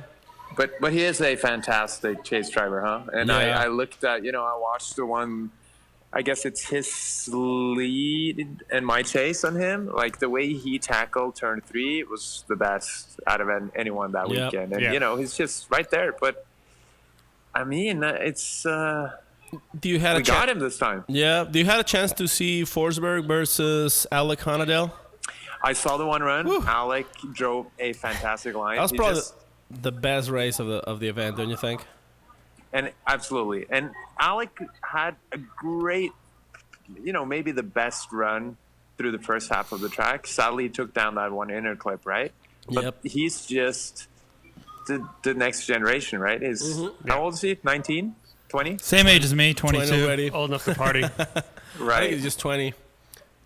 No, I big things coming for him. And it's, you can tell he's a competitor, right? Like he's been doing really well in the jet ski stuff, and he has a very humble attitude, but still some edge. Yeah. Love Don Corleone and his wife, super loving couple. I mean, they're You're talking about what's the Tony Soprano, not Don Exactly. Corleone. Yes. yep. Hi, Gail. So Yeah, I asked. Yeah. That's Gail. Hi, Gail. I want Gail's hair so they're bad. all, ever since they got into the sport, they've been super welcoming. Yeah. Humble. Oh, dude, they're great people. They are like Absolutely. probably one of the nicest people on the paddock. Exactly. Yeah. And it's really refreshing seeing that. And, Yep. fortune favors the right people, I think. And, yeah, it's really fun being on the same team as Oh, that's right. You guys are in the Honadell same and- tie, right? Exactly. So it'll be interesting seeing what direction they take Have you over the battled? next few years. Have you battled Honadell? Not since 2 years ago. Okay. So the last couple of years have been like the Alex's best years, I guess. So Yeah. Do you How think? about enough about Alex? Let's talk about fucking real quick, Fredric, the Norwegian Hammer, Let's finish this real Aasbo. quick. Do you think it would be prudent to get in touch with Kristaps and maybe take this kid out before it gets too good? Oh man, I spoke to Kristaps a lot last week, and I got to be Katie Bill. some late night chats, basically just before Liam. Oh, the roid rage. we're talking about that in a second, so save it. Okay, but Kristaps he's very he's very passionate Yep. about what he does, right? So Oh, he yeah. was a Gattebil, and there's a racing series there as well, and he was like, I got to do this next year. Got to bring a race car, not a drift car. And he's very He's very he unChristoppable. looks scary, right. He looks scary, sounds scary, but he's actually He's a cute sweetheart. little doll. He's Well- a sweetie. Well, there's a last episode that we had Kristaps. I was like, so Kristaps, obviously you guys build some of the best drift cars, So a lot of these Pro-Am guys wanting to get involved, what does a typical build cost if you want to run at the pro level? Like, how much do you plan on spending? And he was like, Corey, you asking me how much my BMW is? I'm not going to tell you. Like, I was like, no, I did not mean. You can buy not his exact car though, but you can go to HDK and be like, I want this car, and you can buy it. But if you have to ask how much it is, you can't afford it. Yeah. Right. And there's a lot of stuff happening in Russia, right? So I guess Sergey he runs some sort of like a nuclear supply firm, and like What? I've heard, I don't really know the full story, but it's really interesting, all the stuff that's happening in Russia, and there's some really big celebrities in the Russian drift scene. One of the guys, I think his name is Ark, really nice guy. He came out to Gattebil as well, and they have Yep. a big following. So it's really exciting seeing what's going on in Eastern Europe. And with me being European, I haven't really explored that part of it much, which is kind of maybe sounds weird to you Americans, because I always Yeah, went it's totally west, weird. right? But if you go east, there's a lot of stuff happening. Yeah. AK-47. I can't wait till Hasselhoff makes a comeback in drifting. That'd be fun. The European, the German boner, they call them. What happened? Is that your wet dream, Corey? I want the Hoff to Hasselhoff come. ride in your BMW? Dude, Yep. I'm telling you, him or David Hasselhoff, or who would be another one of mine? Mitch Buchanan. Yep. That's also David Hasselhoff. Who's the guy that plays Highlander? And Burt Reynolds would be my favorite, probably. Who's the guy that plays Highlander? Which I don't one? know what The that TV is. show or the movie? I don't know. Whatever. Anyways. What happened with the Liam? So tell us about that whole incident. And how much does Norway hate him? at Gattebil? It's I know Liam really well, and Okay. he's a good friend of mine, and still is. I haven't spoken to him after the incident. I don't really know what happened, but supposedly he was PMSing all day, I think. Ooh, yeah, you got he was, roofied. Somebody roofied him. he was rubbing people the wrong way a little bit, I think. Yeah. And what's crazy about Gattebil is that the Scandinavian way of partying may be a little bit different than, let's say, the English way. Like, Lot it of looks ecstasy, rowdy and lot of crazy. coke, lot of That- PCP. Here's the thing in I Norway. want to hear this. Yeah. So in Norway, we party really hard. You can ask my girlfriend about this. She's from San Diego, and she's like, "Oh my God, you guys are nuts, right?" Mm-hmm. But Love it. we don't. Drugs are very rare. Like some, weed and coke and all that stuff. Once that's involved, people have it leaves a really bad taste in people's mouth. sure. I guess literally. And but somehow it's okay to get absolutely drunk out of this world. That That's kid okay. behind you is just fucking hammered. I think Yeah, that sorry, kid is I'm- out of it's- cocaine. it's the fine. airport here. It's all good. Yes, but you're allowed to get and it- shit-faced, for sure. Right. And I don't know, Liam's story, and I don't want to get into Yeah, that. that's But I fine. think the whole thing is blown out of proportions. It was claimed that he was jumping on cars down the pit lane, but turned out a I heard lot of he- the cars he jumped on, their owners were on their cars themselves, right? I heard Yeah. he flipped over a school bus with his bare hands. Right. That's a little over exaggerated, Sam. Just a little bit. Yeah, but that's what happens, in 6 a.m. in the morning where no one's really sane, right? Like everyone there was partying. So I think people claim to have seen things that may not have happened, but I guess the videos don't lie. And he was definitely really hostile and aggressive. And I think if he had just apologized, that would have been Right. would have made the case a lot easier for him. But Winners never Hold on a apologize, second. Aasbo. You should learn Let's that. just say if that happened in the United States and the cops showed up and he was fighting, there would be gunshots going Yeah, on. he'd be dead. It was so funny watching like the Norwegian security. They're just like, "Whoa, what do we do? Like, back up! This guy is going crazy! Like, please, sir, stop!" Let's talk some psychology on him. Yeah, sir, sit down, or else we'll talk to you that is more. very We'll true. talk to you for hours. We'll have to talk to you. But that's the way you should do it instead of shooting people. But And then I heard he hid under his car and nobody found him. we don't know. Yeah, That's what people Is say. that, like people don't look under cars. This is the rumor mill, man. We don't know. Yeah. Right. Don't worry, was I funny. don't- So he had to pay a little bit of a bail to help pay for the cars that were damaged. And I was joking with Hans, the owner of Gatsbil, that Hans, you staged this so you could just take his car. Ah. Yeah, but So- it's I guess everything worked out, and Conspiracy. Liam's, got ejected, expelled from Norway, banned from Gatebil for life. But who knows? Maybe he'll come back. I would love to go to Got Bill at least because how does Bill Baldwin always go out there, but we can't get one I know. shot? I know. So Okay. check it out. Uh-huh. Check it out. So down at the Monster VI. So this is in the middle of the forest. People are running around. You hear a dirt bike in the forest. You think it's a dirt bike. It's a naked guy running around with a chainsaw cutting down trees. But he's friendly. That's all he's doing. No damn it. drugs. At the Monster. No drugs. No drugs. What I wanna do. Just total natural. Just that Kosh. I told you about Kosh, right? Which is coffee and moonshine. That's what they drink. Yeah. And then, so Bill Baldwin was there, and he got carried on a couch all the way from down in the forest up to that Monster VIP thing. He sat in that couch and saw the whole Liam thing go down. He's probably sitting there smoking He got cigarettes. treated to a show, right? And we can't go out there at all, guys. Well, we just have to What pay are we for it doing wrong? ourselves. We can do it, but what we need to do is find someone to sponsor us. Maybe Liam could sponsor us. Yeah. Go We out. can, I'll be his Yeah. AA sponsor if he sponsors us to go to Giddy. I mean, not to hate on Rockstar, but it seems like Monster is where it's at. Whoa. Hey, weird. well, how did? Monsters where it's at. Well, tell me Are you this. saying Liam's behavior was in his contract?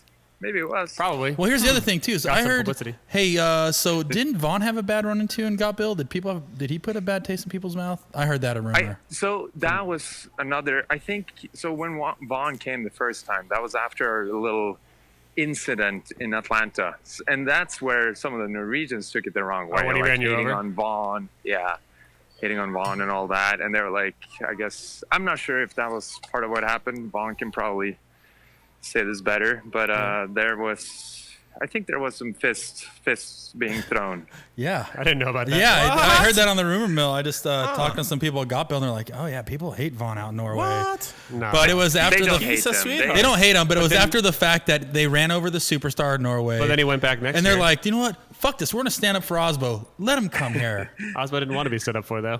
No, you'll just run him over next time. It's better to Exactly. just be run over once and be quiet about it, No, but then Vaughn went back the next year. I think. It Oh was yeah, no, cool. I think he's good now. But it think was he- just I remember one year it was like pretty tough on him from what I heard. Well, he better sponsor me to go there and get to the bottom of it. I'll fist fight everyone at Bull. Giddy Bill if I have to, just to get out there. I will say this though: this event was probably the best Gatebil I've been to in terms of driving quality. It's getting crazy. It's really badass. Fantastic driving. We can go as fast as we want. It's As long as you really don't good. drop dirt. Right. It's weird. You can basically you can get your license when you're 18. You can build a 1,000 horsepower car. 100 people that just got their license in 1,000 horsepower cars can get on the track at the same time. No problem. No questions asked. That's the best. But if your car is louder than 100 decibels, you'll get black flag. And or if you do a little dirt drop, black flag. Right. Really? So- But they're loosening stuff up a little bit, and we're all aligning. So this is like in the it's, middle of the forest, right? Yeah. Middle of the forest, middle of nowhere, 45,000 people. It's awesome. Who's complaining for the sound, for the decibels? A couple neighbors. Oh, the two neighbors. The two neighbors. So I think if you guys can come over and take care of that, you will get a you just say the word. Gatebil for life. It's done. Pass. I already called Consider Liam. it- Liam's doing it for so- us. Consider it done. So 3 foreigners in a red BMW Vert tapped some knees. Yeah, and, well, we're gonna be all 3 of us are gonna be sitting on the deck lid going around that track, and Corey's just gonna have 2 ropes tied to the steering wheel, Like I'm riding for wild horses. drinking mimosas. No, getting just wild. just wear like dress like Mexican cholos. It would be los vatos. I do feel, I'll be honest with you, I feel the Norwegian got-built culture is like my style of people. it is. I You'll really love feel, it. I really feel that I would connect well with everybody out there because their style is unbelievable. I think I'm more of a Matsuri. Matsuri? Yeah. Right. And Sam likes Nap time. I'm real tired. he likes Peter Piper pizzas. Chuck E. So Cheese. Chuck E. neither of the Cheese. two. We'll try to go next year. I mean, is there a way you can get us in? We will totally make it. I'll get you in. But That's the trick is getting the real trick is the flights. Fly across the out there. entire world. And it's midsummer, and that's where the mandatory vacation time in Norway is. Everyone's off, and flights are really expensive. I would love to get a sponsorship from Norwegian Airlines because they fly direct LAX to Oslo, and basically charter half the plane with party hungry American drift friends for that event. That'd be so sick. My brother-in-law Please do. flies for KLM. It's kind of close, Yeah. isn't it? Yeah.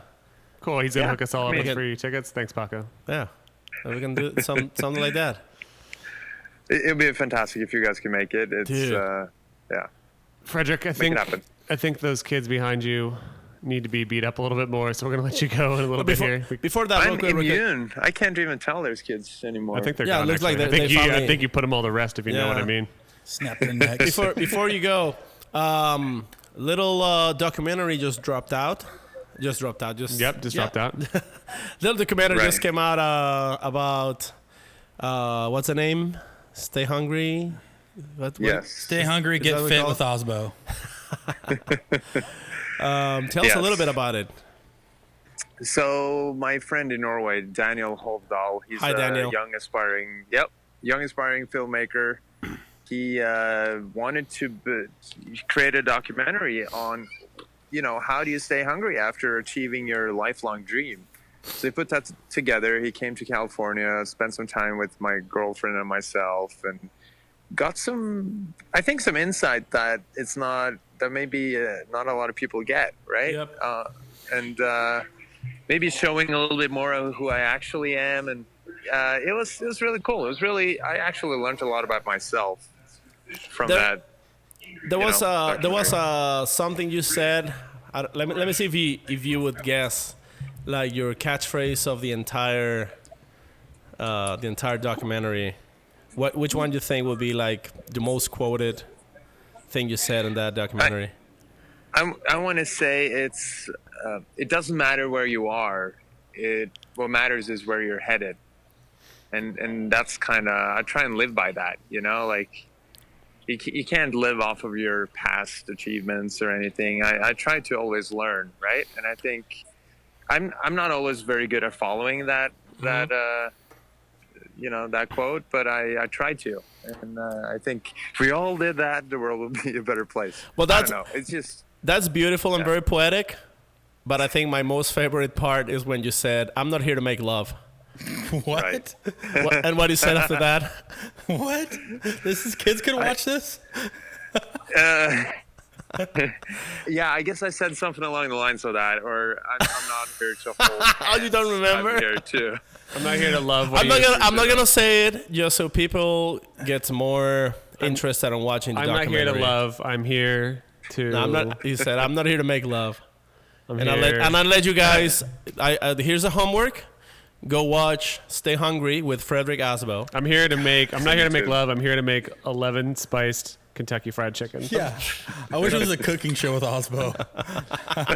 Stay hungry with Aasbo. Next week we're cooking. No, but seriously, Oh, man. like, I mean, when you're talking about like showing like really you, and I think, I mean, as funny and crass as I was, I think it definitely shows that very human side of you, where you're just like, you know what, Very Hey, sexually aggressive side of you.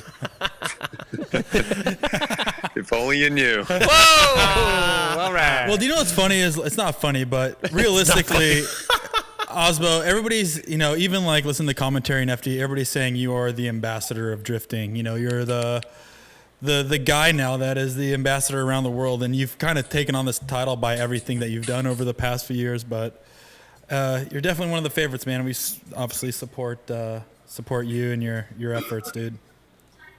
Love you too, Corey. Aw. Yeah, man. So I know it's getting that time, man, and we're gonna start wrapping up. But How long till your flight leaves? Looks like they're about to board, Oh, actually. good timing. Perfect. Bunch of crying babies. Yeah. Are you going straight to Oslo, or do you have any stops? London. Drinking some green tea at my favorite little coffee joint at Heathrow, and then Oslo, and then 2 weeks of vacation. Nice. Can't wait. Are you flying first class like Sam? Always. Hello. That's BA. I'm platinum with United, but I'm not as baller as you. He's a first Richard classman. Gere of drifting Sam. I only Yeah. got first class because they canceled 2 of my flights on the way, and I think they felt bad. But I'll be honest with you, I hate fucking flying. yeah, it's Yeah, we pretty know shitty. that. I don't know how you do it. I used Aasbo. to hate it, and then now I like it actually because it's a good excuse for checking out. Yeah, disconnected. You know, Except you're for just- there's Wi-Fi on planes now, so you just Yeah. have to be like, oh, the Wi-Fi is slow. I can't True, talk but- now. Bye. And then there's also these Yeah. Driftcast people calling you in the middle of the kindergarten trip. Yeah, life's well, really hard. Get Steven Papa Mama Kisses to get back there and get your dad to check you out of the daycare and get on that plane, buddy. Yeah, will do. Well, have a safe All right. travel. Enjoy your green tea. Thanks for talking to us. Congrats on your Congrats win. again. I still wish Pat Gooden would have won, but you keep doing what you do. Yeah, I'll take the next one for sure. And I'll see you at Gotville. I'll get you in there. Just take care of those neighbors for us, please. And Thanks, love man. all of you. If Love not, you too. if not, we'll see you at the driver summit. Yeah. Sounds good. Perfect. Hasta luego. Hasta luego, por Buenas favor. noches. Aloha. Buenas noches. Bye. Oh, cut him off. Cut him off real good there. Oh my God, dude! Enough with these random phone calls. Let's 'Cause get down. We had a good show. Let's get down to what we really should talk about. That random called us fucked up. I'm real sleepy, guys. Can I get a bed now?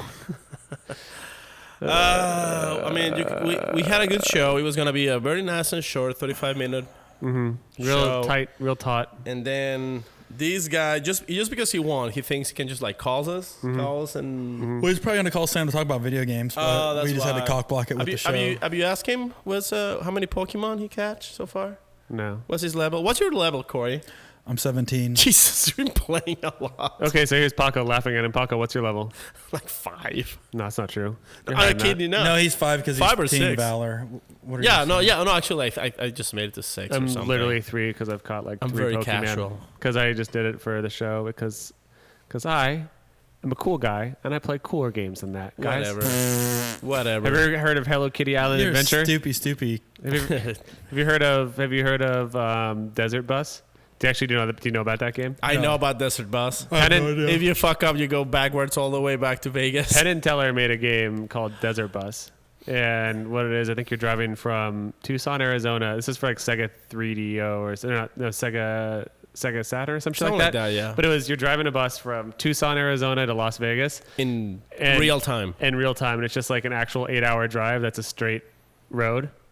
And you just have to kind of like keep and your it bus straight. has like a bad alignment and you're just essentially driving this road for 8 hours. What? And if you go off the road at all, the game restarts. No, they send you backwards all the way to Tucson, and you have to wait, and then you can. Oh my god! Yep. And now people do like big fundraisers while they play Desert Bus, and it's I need to see this. Yeah, it's I really incredible. do. We'll show you. That's the game that would make me use this knife either on myself or. yeah. Seppuku. Think about it. You think about this. You see the Las Vegas sign in the sunset. You're like, oh, You fuck get yeah. excited and you start dozing off. Oh yeah, you start hitting the rumble strips on the side of the road. Oh, that's the thing. Like you just get to Vegas, and that's it. It's like, oh, you made it. Yeah, that's And it. There's nothing. There's no. Nothing. Yeah, there's no reward. Yep. Well, Well, kids. Anyways, Anyways, We could talk about that time in the pits at Canada where JTP was about to fight Vaughn. okay, so We could talk about. real quick, JTP penis crashed into Vaughn. No, wait. Before that, he initiated on the most awkward way, like way behind Vaughn. Like he was like approaching him backwards almost. Mm-hmm. I don't know if you guys saw that. Yeah, It was I it was recorded it. weird. That's Yeah, his it was- boss, dude. Yeah. was there. And then he catch up, and then Hit him. Mustangs are not hitting Krauts only anymore. They're Yeah. also hitting other Mustangs. Yeah, well, like there's good Mustangs and bad Mustangs. Both these are neutral Stangs, but I think JTP just gave him a little bit of a tap, and Vaughn spun. And I don't know. I went back to the pit to go shut off GoPros, and it's real tense over there because Really? FD Media is talking to Vaughn. They got like the light on him. He's talking, and then JTP is just standing behind like the FD Media people, is like giving him the eyes. And then after the FD Media people left, I was resetting GoPros, so I didn't hear the whole deal. But from what I heard, the argument was you could have pulled out of that and not spun. You little bitch, is what JTP was saying to Vaughn. No, bullshit. Nose to nose to him, saying like, you could have got out of that thing. No, Like, bullshit. but, like- JTP's front tire. It's also not your. Touched. It's not your fucking responsibility to get out of being hit. No. But here's the thing. No. JTP's front tire tap on Vaughn's tire front and tire, door. so that automatically locks it. Yeah, you can't. You have this you can't get tire out of running that. the other way, and another tire pretty much gripping on it. Yeah, I that took- locks the tire, and it makes you spin. There's no way you cannot spin after Yeah, I that. took a picture of the mark on the door just in case there was anger about Yeah. it. I think. And I'm not saying that JTP did it on purpose. No, it was an honest No, mistake. it was but- just a Mustang but maneuver. But going up to him in the pits afterwards and like doing like some NASCAR in his face stuff, I was like, what is your? You listen here, brother. I'm gonna come up. You could have got out of that spin out. You listen to me there. What's your name, Vaughn? You sucker. You stupid sucker. So what we can take away from this round is that Essa and JTP are gonna get together, do some plotting, and maybe call Well, Kristoff's, they are boys. call Kristoff's person. Well, and- JTP and Essa are both California boys. Mm-hmm. They're both top drip boys. Top drift. But I heard top drift boys. The best part is too is like JTP and Vaughn are Mustang buddies too. They talk about setup and they talk Do talk they? shop But every did- now and then. Do they? Yeah. Didn't- I've heard there was didn't- some bad blood didn't between Vaughn- those guys. I see him talk nice all the time. Didn't Yeah. Vaughn when Vaughn left Team Falcon with the Mustang? Didn't he? Vaughn got suggested- JTP in a Mustang Yeah, rumor that's what I'm mill. saying. I think that happened. Yeah. Well, I think he even said it at one of the drivers' meeting, one of the podiums. I think it was in Texas. I want to thank Vaughn Jr. for I think- giving me an RTR around this weekend. Yep. That's what he said. that's See, straight up. anytime, like if I mimic a driver getting mad at a driver, he's always super flustered. Don't know. Doesn't, I don't know. you don't tell me how to spin out. Anyways, Anyway, Paco, good one. yeah, I got another one. That's, So I'm at a 8 total for of Paco. 8. Anyways, Sam's got one. Sam's got one. Corey has what it looks like a glory hole. I wrote his name. I wrote his name as Corey A Hole. drawing of a Corey hole. Osbo's got 2. Asbo had 2. Anyways, Oh, Paco got another one. nah, we're counting it. Come on. Well, Count I it. mean, anything else we have to? Nope, I'm going to add? bed. I'm going to bed. Sam's Well, I'm going not going to bed. No, I think 'cause we're good. No, What no, the- we have to edit this episode. No, I have to edit Vaughn's stuff from the weekend still. 'Cause You also have to get this one because we're releasing tomorrow morning. No, we're not. Yes, you are. No, we're not. Yes, we are. Why? Because wait, tomorrow's a Monday. Yeah. Oh, that's right. My bad. So if you're listening to this, like this is not happening on Monday. No, it's just Sunday? happening live. Everything you ever hear or Yes. watch is It's happening already live. on the internet, dude. That movie, The Avengers, they're acting inside your tiny little TV Yeah. box. Those are little people in there. I wonder if we Good. can link your camera to your computer and just live stream it straight to YouTube so we don't have to edit anything. Yeah, we Well, will. we do, could we just will shoot do that this- eventually when we're professionals. We can and just we shoot don't this fuck whole up thing. all the time. No, or just get rid of all the professional mics. That way no one will yell at us about our levels. Get rid of the expensive camera equipment. Get rid of the soundboard and just do a Webcam. iPhone. No, just do iPhone and Facebook. Fuck it. Yeah, fuck it. Is that what you guys want? Is that what we're gonna be doing just to please you, dear audience? That's beautiful. I'm Sam at A drift idiot. http / www. semicolon www. Semicolon. .driftedidiot@gmail and hotmail.netscape. AmericaOnline.com. America Online. Yeah. Corey? Hey guys, my name's Corey Hosford. You can Well, find me at welcome Corey to- Hosford and at StreetStandard.com. That's it? Oh. Yeah. And Puck. And your one and only. Pantsforlegs.org. My complete name is Luis Gonzalez. Francisco Gonzo. Gonzo. Ibarra Chester. Vallejo. Bendejo. And you can, whoa, Corey, Jesus! Wow, this is a PG-13 show. Oh, what was the last part? Vallejo. Oh, That was lemonparty.org, I thought. No, just a Tofu Drift fan. and Jar Squad. By the way, we're looking for sponsorships. If you are looking to... You're looking to sponsor every driver out there. If you want, just send us an email at 2F Performance. Why 2F Performance? because he's giving out bumpers. Oh, Yeah, bumpers. just giving Oh, no, away. I'm saying for the show. I don't care about your stupid little Oh bumpers. no! Yes. So Just kidding, I I wish we could- maximum Driftcast. Here's the thing: if we don't get a sponsor by the next week, we're not gonna have any other episodes. We're gonna Thank quit. you. Yeah, that's it. Good night. That's it. That would be funny every episode. We can't afford this kind of nice amenities. Anemone? Amenities, consoles. All right, guys. Like, Paco's giving out 3 body kits. Just go ahead and email him. The 50th email is going to win a free bumper. All 3 body kits. Jesus. but the best part is that you only get 3 sets of side skirts. You get one different guy gets 3 rear bumpers. One gets to the left, one gets to the side. No, I did get, after we said that, I did get a lot of messages like, hey, Did you? there was a giveaway.